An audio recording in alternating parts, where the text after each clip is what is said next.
This is Colin McGuigan for IFLTV. Delighted to be joined with the Turkish #1 fan, Billy Nelson. Billy, Turkey was an unbelievable place for you on Sunday.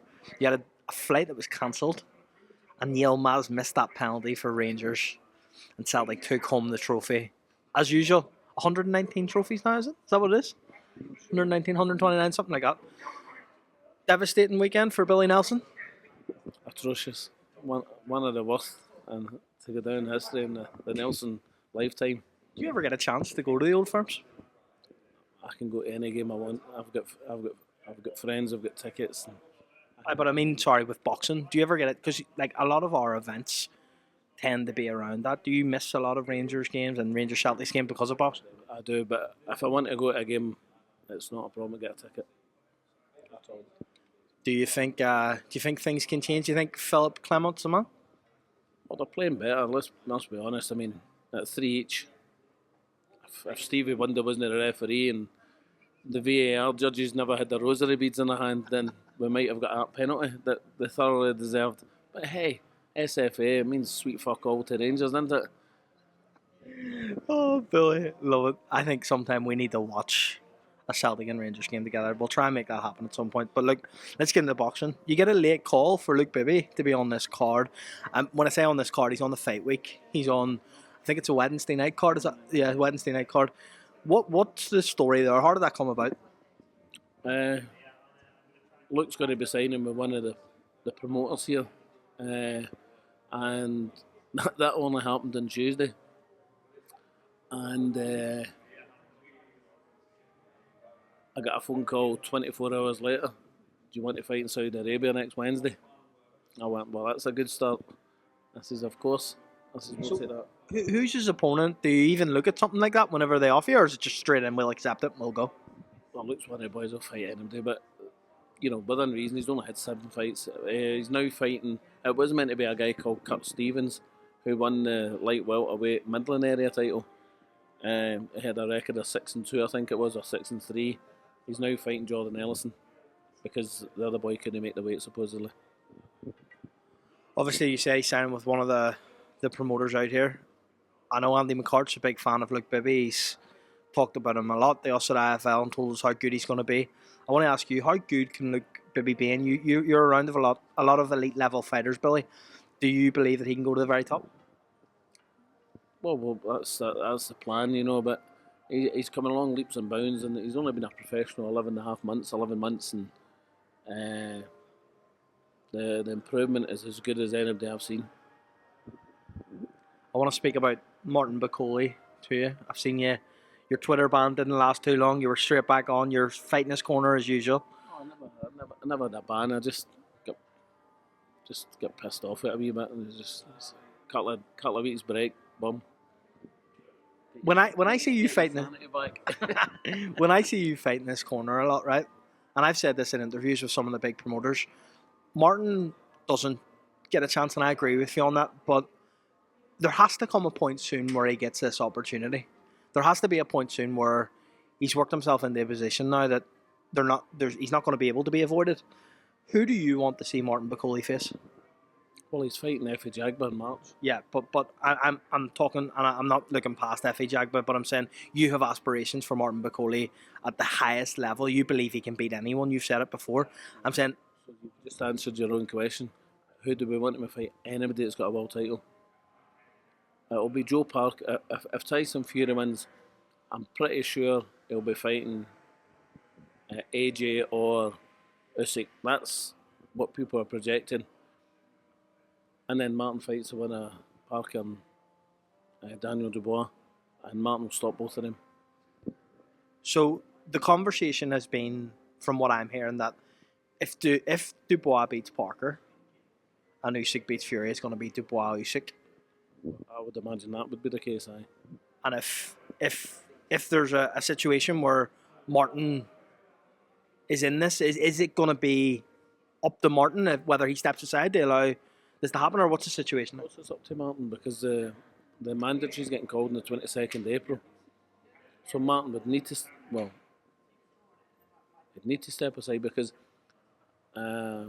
unification supersedes the mandatory, doesn't it? Yeah. So, but then Martin obviously gets guaranteed the shot at the winner. But as I've said many times, and they're all being presumptuous here, if Daniel beats Joe, and if he did beat him, it wouldn't surprise me in the slightest if he relinquished. Do you believe, in your opinion, that Daniel beats Joe? I think he's the favourite simply because he's active, and that's important, especially at Joe's age as well. Although Joe's style is all wrong for Daniel, but Daniel get on the front foot, and that's where he's comfortable. Take Daniel out his comfort zone, he's 20% of the box that he is. We're here for the second biggest fight we've seen in Saudi Arabia, because FURY-USYK 1 was the biggest. Now we're here again for the same fight. Do you think that Tyson Fury will change much this time around, because it was such a close fight before? He has to change, and all he's got to change is his mentality. You know, be more focused. At times he was winning that fight pretty comfortably, but in my opinion he let the fight slip, and he let it slip alarmingly. I thought he lost by maybe 3 rounds. You know, so all he's got to do is focus, maintain his focus for 12 3-minute rounds, and he'll win that world or the belts back. Alexander Usyk, I interviewed yesterday, and he told me he doesn't want to say too much because Tyson Fury will watch the interview, but he believes that he'll knock Tyson Fury out. In the 9th round, I think he threw 10 unanswered shots, if I'm correct in saying, at Tyson Fury, landing cleanly in all those. He didn't, move Fury. Fury didn't look as if he was on the way down. At one point, you could say, the ropes held him up, but he didn't go down. That was the long and short of it. With all that taken into consideration, do you believe Alexander Usyk can knock Tyson Fury out? Well, I'll ask you a question. Do you think the referee should have stopped that fight in round 9? I don't think he should have stopped it. No, he could have given him a standing count. He could have, but I don't think he should have stopped it. Do you? I do. Why? Why? Because it was landing so many clean shots on him, and he looked all over the place. I think anywhere else in the world, if it was 2 other fighters with 2 different names, that fight would have been stopped. This time round, do you think Alexander Usyk will look to take him out? No. Because he's going to be heavier as well, Tyson, which I think will suit him. I think Tyson will stop him this time. What makes you think? Just because he's coming in heavier and he's got a different hunger inside him now? He's not got a different hunger in him. He's not any hunger in what he was the first time. He just has to be more focused this time. How can you be more hungry for this fight than the first fight when it's all about? Yeah, but maybe whenever you've tasted defeat for the first time, it changes a fighter's mindset. I don't know. I'm speaking from someone that isn't in that position, obviously, but I'm just saying, from Tyson Fury, never experiencing a defeat before, experiencing it on the highest level, such a close fight, surely that changes your mindset in a certain way. Well, it could, but he's got to change his mindset. That's the thing. Change his mindset, and he'll win the fight. Billy, obviously, a lot's been made about AJ, Tyson Fury.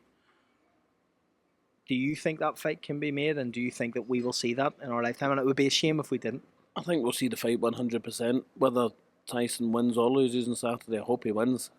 Because if he wins, he'll either fight the trilogy, and then or fight AJ. That leaves the door wide open for Martin to fight Daniel or Joseph. That's my preferred option from a selfish perspective. I think we'll see AJ versus Tyson. I spoke to Sam Jones earlier. Good friend of yours, Sam Jones. Sam Jones.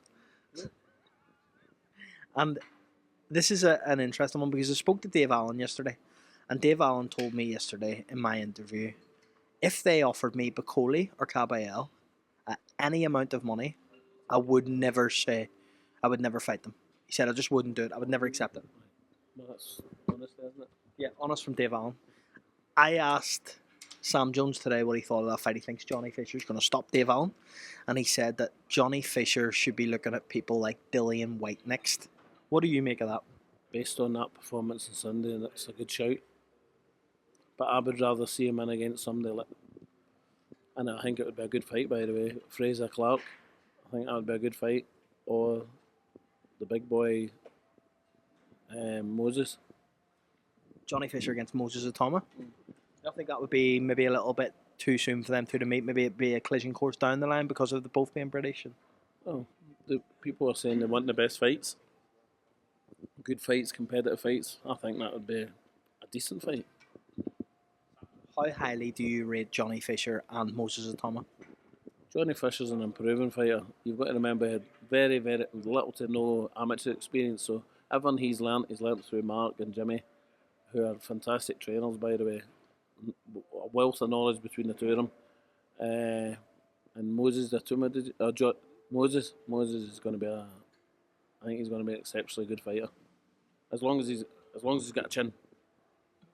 I don't know. I've never seen him take a shot, but he's got all the skill sets that you want for a heavyweight. I just don't know if he can take it back. And people, I listen to people, I read people on Twitter. Oh, he can do this and he can do that. Can you take a shot? Part of boxing's taking a shot as well, and it's it's a major part of boxing. If you can't take that shot, you're not good to man the beast, are you? Some Saudi local has asked me, "Were you John Fury there?" And I've had to nod at him. He's said John Fury, Yeah, so he thinks you're John. Much better looking than John. Much better looking than John. I wanna ask your opinion on the fight coming up for Martin F.A. Jagba. What's the verdict from you? Do you believe Martin Bakole stops Jagba? Listen, I don't care if he stops him. A stoppage is a bonus. If we're winning points, great. We still arrive at the next destination, which is Daniel or Joseph, which will get called in April. How do you compare Jagba to Bakole's last opponent? Because obviously Jared Anderson was someone who was very highly rated in America. Now you said that whole fight week to me he's going to have a rude awakening, and it turned out that way. How do you compare him to Jagba? Anderson's better than Jagba. Anderson's a fine fighter, He just came up against an exceptionally good fighter. No, nobody's given, he's just not been given the credit that he deserves. And when he wins the world title, will he start to get credit then? Because all these people that have avoided him, they'll all be looking to fight Martin Bakole, won't they? Before I let you go, Billy, I'm sure we'll catch up again this week. Are you here for the fight on Saturday night as well? I was staying. Well, I'm sure we'll catch up again this week. But I want to ask you about Lewis Crocker and Paddy Donovan, something that has been brewing for quite some time. Belfast versus Limerick. You've made no secret of the fact that you believe Lewis Crocker's a world champion in waiting. We've heard, he's going to possibly work his way into the number one position if he beats Crocker and face maybe Boots Ennis. Speaking about Crocker and Donovan first, do you believe that Crocker just has too much in his locker for Paddy Donovan? Yes. Short of it, yes. Paddy's no fought a top 30 welterweight. He's no fought many welterweights, let alone a monster like Lewis Crocker. Paddy's a skillful fighter, and nobody can take that away from him. He's an excellent fighter, but he's not been in a ring with somebody like Lewis Crocker who punches as hard as that. In terms of how that fight plays out, do you believe that Lewis just as too much walks Paddy down and takes him out of there? Is that how you see this going? Without giving him away the game plan, obviously. But no, I'm not going to answer that question because you'll see what will happen. You'll see what happens. I think it'll be destructive. It's obviously going to be a massive night for Irish boxing. I speak about the potential of a Boots Ennis fight. Do you like that matchup for Lewis? Because a lot of people kind of, whenever that was spoke about, have said, I don't really like that style matchup. Do you like that style matchup? I think Boots Ennis is an exceptional fighter, and I don't think if he gets fight, who's the fight against? Who are they saying that he's going to fight against again? Boots. Well, we don't know. Yeah, it's coming up for 140. What's his name? I don't know if that's going to happen. I know you're talking about. If it doesn't happen, I think Boots will move up to 147, 154, and you never know that the Paddy Donovan fight might be for a full title. That would be something. But how good would that be for Irish boxing? it would be unbelievable for Irish boxing, but also for Lewis Crocker and what he's been through. And this is how I'm going to finish this interview.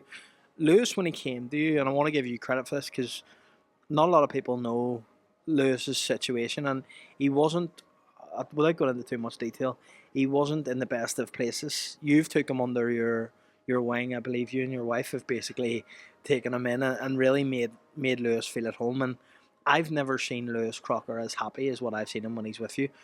What was that like for you, and how did you instill that into Lewis Crocker? Because he's been with, I'm not giving any names, but he's been different coaches and it's never worked out, and very high level coaches. What was different about the way you handled them, Billy? I think Lewis just trusted us for the very beginning. He knows we're good people. My wife does a lot for the boxers, helps them out, makes their dinners, does their washings, drives them here, drives them there, takes them shopping. Just, we're good. I like to think we're good people, and most importantly, I think he thinks I'm a good coach, and he can see the improvement in him, and I think he's seen that very, very quickly. Was there a lot that you had to do with Lewis whenever he came in terms of ability wise? Obviously, he's got the ability, but did you notice a lot about his game when you took him on? Mm-hmm. In fact, he just mentioned something last week. He says one of the first things you said to me, and I'm not going to tell you what it was. He said it was a technical thing that I highlighted it very, very early. I think if it wasn't the first, it was the second day. I said that needs to change, and this is the reasons why that needs to change. And slowly but surely, it has changed, and changed for the best. And he said to me, he says, unbelievable. He says how you picked it up in the first or second day. He said, it's a thing that your coaching abilities, which was a nice thing for him to say. But as long as he improves, it's not about Billy Nelson, it's about Lewis Crocker. Him being a happy fighter is a dangerous fighter, and he's a dangerous fighter just now. Just a little bit on his mental state, because obviously whenever he came to you, he wasn't in the best of places mentally. I think it's fair to say. And speaking to Lewis, he was, I hope he doesn't mind me saying this, but he was a different person.